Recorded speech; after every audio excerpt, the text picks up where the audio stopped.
Bonjour à vous tous et bienvenue. Aujourd'hui, je vous emmène à la découverte de Auteuil-en-Valois. Auteuil-en-Valois est un petit village de 293 habitants, officieusement appelé Auteuillois et Auteuilloises, et se situe sur la départementale 88 entre Yvort et Mareuil-sur-Ourcq. La commune se trouve au sud de Boursonne et Yvort et est, comme ces deux derniers villages, entourée à l'est et à l'ouest de deux morceaux de la forêt de Ray qui sont compris dans le territoire du département de l'Aisne. Étrangeté du découpage territorial. La commune est traversée au sud par le rue d'Auteuil, un affluent de l'Ourcq, et se trouve donc en partie dans une vallée, sauf quand on prend la rue Tony-Boken qui remonte vers le grand plateau céréalier du territoire.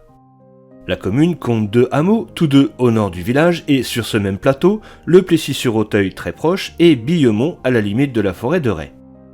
Le village d'Auteuil a eu les noms jadis de Autolium in Valesia, Autolium, Auteuil, Auteuil-le-Plessis et enfin le Auteuil-en-Valois d'aujourd'hui. Le hameau de Billemont comprend une grande ferme ainsi que quelques dizaines de maisons dont les nouvelles constructions se sont développées au nord-ouest ainsi que le long de la rue du Grand Puy. L'ancien pôle seigneurial a été échangé par Jean de Lanoux en 1480 à Jean de Lagrange qui devient le seigneur du lieu. On pense que c'est à cette époque que la belle ferme seigneuriale est bâtie, donc fin 15e, début 16e. Le hameau du Plessis-sur-Auteuil, situé à peu de distance du village d'Auteuil-en-Valois, a conservé les traces d'un vaste domaine noble dont seuls manquent les vestiges de l'ensemble résidentiel. J'en reparlerai tout à l'heure. Quelques maisons se sont fixées le long de la voie principale depuis la route reliant Auteuil-en-Valois à Billemont en direction du château. L'environnement du village, riche en ressources naturelles, forêts, terres agricoles, pierres calcaires et eau, a favorisé la présence humaine. Les premières traces d'occupation remontent à la préhistoire et le nom de Auteuil aurait une origine gallo-celte. La seigneurie d'Auteuil appartenait dans le XIIe siècle aux vicomtes d'Ouchy et Albéric. L'un d'eux en donna la plus grande partie vers 1121 au prieuré de Nanteuil-le-Haudouin. Quelques années après, Lisiard de Crépy, évêque de Soissons, céda aux mêmes religieux l'église, c'est-à-dire le droit de nommer la cure. Les moines de Nanteuil-le-Haudouin prirent occasion de ces bienfaits pour fonder à Auteuil un nouveau prieuré de l'ordre de Cluny. Ils l'instituèrent sous le titre de Notre-Dame et y placèrent 3 religieux outre le prieur. Le prieuré d'Auteuil jouissait du privilège de l'exemption, c'est-à-dire qu'il relevait de la justice royale. La communauté cessa d'exister dans le XVIIIe siècle et il ne subsista qu'un bénéfice simple réuni au séminaire de Soissons qui vendit la seigneurie au marquis de Juigné qui la possédait encore en 1789. Je reparlerai aussi bientôt de ce prieuré. Après la guerre de 100 ans, qui a fragilisé le territoire avec les famines et disettes, entre la seconde moitié du XVe et le début du XVIe, l'implantation de nouvelles lignées seigneuriales, les Le Sirier à Auteuil et les Lagrange à Billemont, vont permettre le redressement socio-économique du village. Auteuil-en-Valois a donné le jour à Nicolas, dit d'Auteuil, trésorier de la collégiale Saint-Frambourg à Senlis qui devint évêque d'Évreux vers l'an 1281. Auteuil-en-Valois a été épargné par les deux grandes guerres du XXe siècle. Allons découvrir l'église d'Auteuil-en-Valois. L'église Saint-Martin a été classée au monument historique en 1942. C'est un édifice composite à la silhouette tourmentée et pittoresque qui intrigue par la curieuse disposition de sa façade, vestige d'une nef unique du XIIe siècle. Sa partie centrale forme en effet une saillie dont la largeur se rétrécit ensuite pour se prolonger jusqu'au pignon qu'elle devait certainement dépasser. Cela suggère l'existence initiale d'une petite tour ou d'un clocher arcade comme à Orwy. Restaurés avec soin et respect des éléments anciens, le portail et la fenêtre haute de la façade, de style roman, sont dotés de fines colonnettes et restent admirables par la très belle qualité des décors sculptés. Durant le dernier quart du XIIe, l'édifice se part d'un bel ensemble oriental comprenant, comme à Bouillancy, un transept avec chapelle sur chacun des croisillons et une abside à 7 pans. C'est à l'époque de Henri II, comme en témoigne une clé de voûte armoriée dans le bas-côté nord, que l'église acquiert le visage qu'il présente aujourd'hui. L'église se compose d'une nef de 3 travées, de 2 bas-côtés, d'un transept avec chapelle et d'une abside à 7 pans. La première travée du bas-côté nord est la base du clocher. L'imposant clocher carré est muni de nombreux contreforts. Côté nord-ouest, on peut deviner la tourelle d'escalier insérée entre 2 contreforts, ce qui lui donne une taille impressionnante. Il comporte 4 étages avec une fenêtre au deuxième, au nord, et 2 baies géminées à l'étage du beffroi sur 3 faces.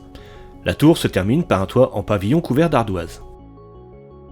À l'intérieur, l'église a été rénovée récemment et cela se voit. La nef est claire, les murs sont propres et à cela vient se mélanger la charpente du bas-côté sud, les solives de la nef et les voûtes d'ogives du bas-côté nord du transept et de l'abside, ce qui en fait un édifice très intéressant. Les bas-côtés sont larges et munis de bancs longitudinaux. La nef, de 3 travées, est séparée des bas-côtés par des arcades sur piliers ronds, dont, chose curieuse, aucun chapiteau ne se ressemble. Les 2 chapelles sur les croisillons sont consacrées à la Vierge et à Saint-Sébastien, dont le petit autel a été fabriqué par l'un des maçons responsables de la restauration de l'église. Le maître-autel et son tabernacle sont vraiment magnifiques. Il y a plusieurs niches dans l'édifice et les bancs amènent une somptueuse harmonie à cette église où l'on peut contempler aussi un bel harmonium et une belle chaire à prêcher.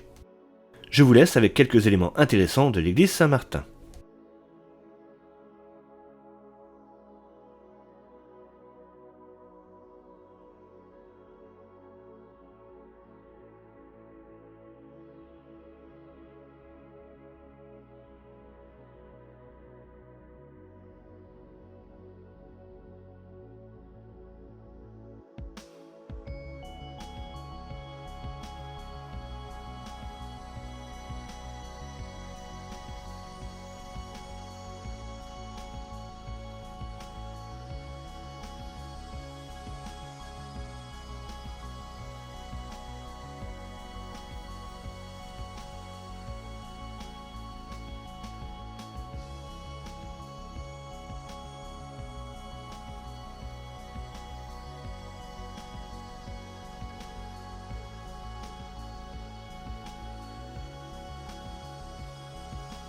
Avant de quitter cette église, un petit détail amusant.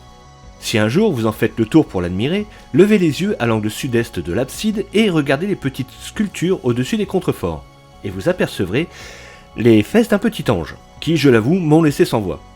Facétie du sculpteur ou demande particulière d'un membre du clergé, allez savoir. Si vous avez la réponse, n'hésitez pas à me le dire dans les commentaires. Retournons dans les rues du village. L'autre édifice important d'Auteuil n'est autre que le prieuré Notre-Dame que je mentionnais plus tôt. L'ensemble prioral bâti se compose aujourd'hui d'un bâtiment de 2 corps formant un L à l'ouest et un colombier dans l'angle sud-ouest qui formait la partie économique du site. Dans la partie orientale, l'espace religieux, se trouve l'église orientée. Un bâtiment lui est perpendiculairement accolé à l'est et a bénéficié de rénovations dans les années 90, surtout au niveau des fenêtres, ce qui lui donne un aspect roman intéressant. Lorsque j'ai préparé ce reportage pour ce qui est du prieuré, je me suis inspiré, comme souvent, lorsqu'il s'agit d'édifices religieux, du site des églises de l'Oise de M. Dominique Vermand, que je salue au passage, et lorsque j'ai vu les photos du cloître, sous sa protection de tôle et d'étais, je me suis dit « Waouh, quelle magnifique restauration !» Et là, je me trompais. Ce cloître n'est pas d'origine et a été créé de toutes pièces par des ouvriers et élèves sculpteurs pour le compte de l'ancien propriétaire du domaine, qui, en faisant quelques fouilles, était persuadé qu'il y avait ici un cloître. Mais l'on sait maintenant que ce que l'on voit sur ce plan n'était en fait que des bâtiments conventuels avec une cour carrée au centre, mais point de cloître. En 1851, Louis Grave signale le mauvais état de l'église sans clocher faisant office de grange, ce qui l'a probablement protégé et évité qu'il ne s'effondre. La fondation du prieuré clunisien remonte sans doute au début du XIIe siècle. Établissement modeste, comme il y en avait tant au Moyen-Âge, supprimé par l'évêque de Soissons en 1747, il sera transformé en ferme à la suite de la Révolution. Propriété de l'association Les Amis du Prieuré de Notre-Dame d'Auteuil-en-Valois, il fait l'objet d'une rénovation lente mais soigneuse commencée en 1984, mais interrompue depuis de nombreuses années faute de moyens. L'église a été construite à partir des années 1160. Son plan, très simple, se compose d'une nef basilicale de 5 travées que prolonge un chœur à chevet plat. Des chapelles terminaient les bas-côtés et tous aujourd'hui ont disparu. Le chœur est couvert d'une importante voûte en berceau brisée, une des premières de la région, et son chevet reçoit la lumière grâce à un triplet que surmonte une 4e fenêtre percée au-dessus de la fenêtre centrale. L'ensemble, qui ne manque pas de monumentalité, malgré son dépouillement, reste dans la tradition de l'architecture du XIe siècle. En façade s'ouvre un intéressant portail en plein cintre dont l'archivolte comporte 3 voussures reçues sur autant de colonnettes. Je vous rappelle aussi que la statue que l'on peut voir devant l'église n'est autre que la statue de la Vierge qui se trouvait dans le cèdre du parc du château de Thury-en-Valois. Ce cèdre avait été coupé et la statue récupérée par le propriétaire du prieuré. L'association des Amis du Prieuré d'Auteuil-en-Valois, je remercie infiniment au passage Madame Boken, a une page Facebook dont je vous mets le lien en description pour vous tenir informé sur l'histoire de ce magnifique monument. Il est possible d'ailleurs de visiter sur réservation cet édifice surprenant par sa hauteur et émouvant par son histoire. Il suffit pour cela d'envoyer un mail à l'adresse que je vous mets aussi en description pour une réservation. Sur Facebook, on y apprend par exemple l'histoire des cloches Carmen Jacqueline et Victorine Françoise. Mais je ne vous en dis pas plus, allez le voir, l'article est très intéressant. Et si, par le plus grand des hasards, des mécènes regardent cette vidéo, qu'ils n'hésitent pas à se manifester pour participer à la sauvegarde du patrimoine d'Auteuil-en-Valois, et toutes les bonnes volontés pour la restauration de ce prieuré seront les bienvenues. Il est aussi fait mention dans des textes et dans des plans du territoire d'Auteuil de la présence de l'ermitage Saint-André, dont il subsiste quelques vestiges à la lisière d'un bois près du village. Le hameau du Plessis-sur-Auteuil avait un château. Le site même de cet ancien château comprenait un espace résidentiel noble et sa haute cour matérialisée par une plateforme entourée d'un fossé sec, d'une basse-cour, d'une ferme, d'un parc et des écuries. En 1527, plusieurs contrats pour travaux mentionnent une chapelle, un pavillon formant portail, 2 tours et une orangerie. Il ne reste plus de ce site castral que quelques vestiges des murs des douves sèches, d'une tour ou peut-être un colombier, de caves, d'un réseau de conduites d'eau souterraines, d'un puits et peut-être d'une citerne. Les douves sont impressionnantes par leur hauteur. Dans la basse-cour se trouvaient les écuries, aujourd'hui transformées en habitation, et à côté la ferme qui n'a presque pas changé depuis. Le domaine du Plessis-sur-Auteuil est vendu comme bien national durant la Révolution. L'essentiel des parties nobles disparaissent à cette époque. Le monument aux morts se trouve à côté de la mairie. Le cimetière accueille une vingtaine de tombes de soldats principalement tués en juin 1918, probablement durant la même bataille que les soldats inhumés au cimetière de Boursonne tout proche.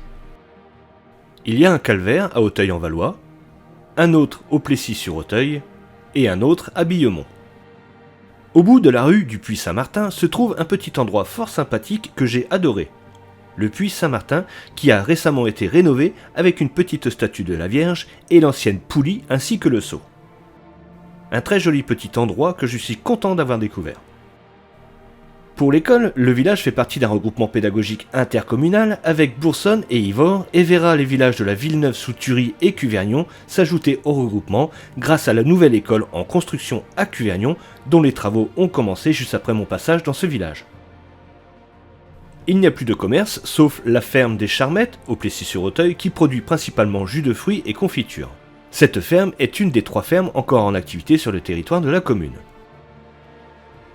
Il y a, au lieu-dit La Sanglière du Valois, l'entreprise Damoisy qui réalise des travaux d'espace paysager et de petite maçonnerie. Il y avait encore 4 cafés au début du XXe siècle.